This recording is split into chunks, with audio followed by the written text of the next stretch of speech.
Buen día, mi nombre es Doris Mejía y estoy en representación del grupo 10A explicando sobre el esquema número 3, patología pleural.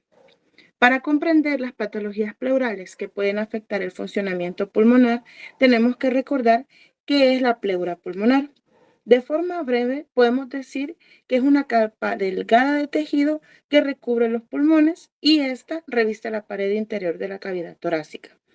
Esta estructura protege y amortigua los pulmones. También esta secreta una cavidad, o mejor dicho, una cantidad pequeña de líquido lubricante que permite el movimiento suave de los pulmones dentro de la cavidad torácica durante la respiración. Es importante resaltar que la mayoría de las veces los trastornos pleurales son complicaciones de una enfermedad presente en otra parte del cuerpo.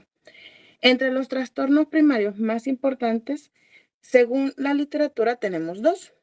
El primero, pues, son las infecciones bacterianas intrapleurales, presumiblemente producto de la siembra en este espacio a partir de una bacteremia transitoria. Y la otra sería el mesotelioma, una neoplasia pleural primaria. A continuación, abordaré las siguientes patologías pleurales: derrame pleural inflamatorio y no inflamatorio, neumotórax y tumores pleurales. Iniciando con el derrame pleural. Esta es una manifestación frecuente de enfermedades pleurales primarias y secundarias. Puede ser inflamatorias o no. Normalmente la superficie pleural está lubricada por no más de 15 milímetros de un líquido seroso transparente y relativamente acelular. La acumulación de líquido pleural se puede dar por un aumento de la presión hidrostática, como en la insuficiencia cardíaca congestiva, un aumento en la permeabilidad vascular, como lo es en la neumonía, y si hay un descenso de la presión osmótica, como es en el síndrome nefrótico. También si hay un aumento en la presión negativa intrapleural, como es en las atelectasias, o si hay una reducción del drenaje linfático, como en los carcinomatosis mediastínicas. Como ya se había mencionado, los derrames pleurales pueden ser inflamatorios o no. Entonces, comencemos explicando los inflamatorios. La pleuritis serosa, serofibrinosa o fibrinosa tiene como base la inflamación y se diferencian entre sí por la intensidad y la duración del proceso inflamatorio. Las causas más frecuentes de la pleuritis son los trastornos asociados a la inflamación del pulmón, como la tuberculosis, neumonía, infartos pulmonares, abscesos de pulmón y bronquiectasias. La artritis reumatoide, el lupus eritematoso sistémico, la uremia, las infecciones sistémicas difusas y la afectación metastásica de la pleura son también causas de pleuritis serosa o serofibrinosa. Incluso la radioterapia utilizada en los tumores de pulmón o mediastino provoca a menudo una pleuritis serofibrinosa. En la mayoría de estos trastornos, la reacción pleural es mínima y el exudado se reabsorbe con resolución u organización del componente fibrinoso. Pero a veces se acumulan grandes cantidades de este líquido que van a comprimir el pulmón y causan dificultad respiratoria. Continuando entonces con el exudado pleural purulento o empiema, que es consecuencia normalmente de la siembra bacteriana o micótica del espacio pleural, que ésta se produce por la diseminación por contigüidad de los microorganismos desde una infección intrapulmonar, pero también se puede deber a la diseminación linfática o hematógena desde un origen más lejano. El empiema se caracteriza por pus cremoso, amarillo o verde, loculado, compuesto por masas de neutrófilos mezclados con otros leucocitos. Aunque el empiema puede acumularse en volúmenes grandes, de hasta 500 o 1000 mililitros, el volumen suele ser pequeño y queda tabicado por fibrosis. El empiema puede resolverse, pero con mayor frecuencia, el exudado se organiza en adherencias fibrosas tensas y densas que envuelven a los pulmones. En ambos casos, restringen gravemente la expansión pulmonar. Ahora, continuando entonces con la pleuritis hemorrágica, que ésta se manifiesta como exudados inflamatorios sanguinolentos, se asocian a diastesis hemorrágicas, infecciones por riquecias o afectación neoplásica de la cavidad pleural. Es importante que el exudado sanguinolento se distinga del hemotórax. Ahora, pasemos a los derrames pleurales, pero en este caso no inflamatorios. El hidrotórax. Este está compuesto por colecciones no inflamatorias de líquido seroso en las cavidades pleurales.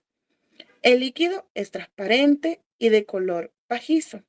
El hidrotórax puede ser unilateral o bilateral, dependiendo de la causa subyacente. La causa más frecuente de hidrotórax es la insuficiencia cardíaca y por ende se acompaña normalmente de congestión pulmonar y edema. Ahora, el hemotórax es la salida de sangre hacia la cavidad pleural. En la mayoría de las veces es una complicación de un traumatismo, aunque también acompaña a veces la rotura de un aneurisma aórtico o cuyo caso es casi seguro mortal. El quilotórax es la acumulación de un líquido lechoso, normalmente de origen linfático en la cavidad pleural. El quilo tiene un aspecto blanco lechoso porque este corresponde a una emulsión fina de grasas. El quilotórax se debe principalmente a un traumatismo en el conducto torácico o a la obstrucción de un conducto linfático, principalmente, en general, por una neoplasia maligna. Continuando con neumotórax, el neumotórax es la presencia de aire o gas en las cavidades pleurales y se asocia a efisema, asma y tuberculosis. Este puede ser espontáneo, traumático o terapéutico. El neumotórax espontáneo puede aparecer como complicación de cualquier forma de enfermedad pulmonar que provoque cambios efisematosos. El neumotórax traumático se debe habitualmente a una lesión perforante en la pared torácica, aunque en ocasiones el traumatismo perfora el pulmón y por tanto constituye una doble vía para la acumulación del aire dentro de los espacios pleurales. El neumotórax puede producir una marcada dificultad respiratoria por un colapso o atelectasia pulmonar. En ciertos casos, el defecto pleural actúa como válvula antirretorno y permite la entrada de aire durante la inspiración, pero no su salida durante la expiración.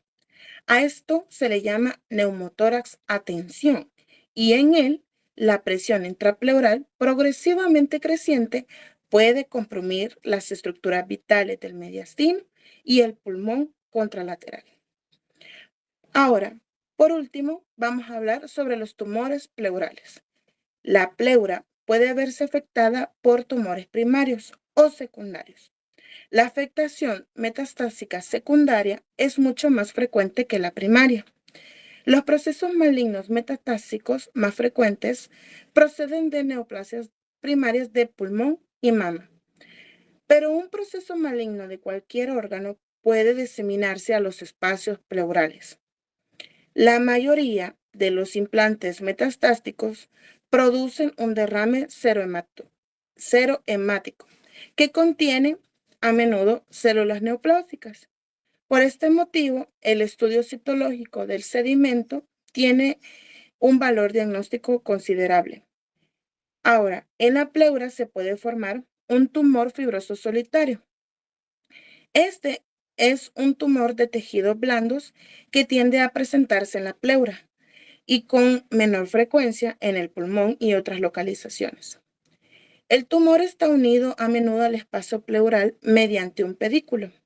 Puede ser pequeño, de 1 a 2 centímetros de diámetro, o alcanzar un tamaño mayor. La morfología de este tumor, macroscópicamente hablando, el tumor fibroso solitario corresponde a un tejido fibroso denso con ocasionales quistes llenos de líquido viscoso. Microscópicamente, el tumor muestra espirales formados por fibras de retícula y colágeno, entre las que se encuentran células fusiformes entremezcladas que se parecen a los fibroblastos. En ocasiones poco habituales, este tumor es maligno y presenta pleomorfismo, actividad mitótica y necrosis a gran tamaño. Estos pueden llegar a tener un tamaño mayor de 10 centímetros. Siguiendo con el mesotelioma maligno. Este es considerado muy poco frecuente. El mesotelioma torácico se origina en la pleura visceral o parietal. Los mesoteliomas están relacionados con el amanianto hasta el 90% de los casos. El periodo de latencia del desarrollo del mesotelioma relacionado con el amanianto es largo, de 25 a 45 años, y aparece que el riesgo no aumenta en los trabajadores del amaniato que fuman. Este dato contrasta con el riesgo de carcinoma de pulmón relacionado con el amanianto, que se magnifica muchísimo por el tabaquismo. El mesotelioma maligno es una lesión difusa que surge de la pleura visceral o parietal. Se extiende ampliamente en el espacio pleural y se asocia a derrame pleural extenso e invasión directa de las estructuras torácicas. El pulmón afectado queda así envuelto en una capa gruesa de tejido pulmonar gelatinoso y blando de color rosa grisáceo. La morfología de este tumor, macroscópicamente hablando, crece de forma difusa y esta se extiende ampliamente en el espacio pleural. El pulmón afectado queda así entonces envuelto en una capa gruesa de tejido pulmonar gelatinoso y de un color grisáceo. Microscópicamente, los mesoteliomas malignos pueden ser epiteloides, que son entre unos 60 a 80%, sarcomatoides de 10 a 20% o bifásicos de 10 a 15%, lo que concuerda con el hecho de que las células de mesotelioma pueden convertirse en células de tipo epitelial o del estroma mesenquimatoso.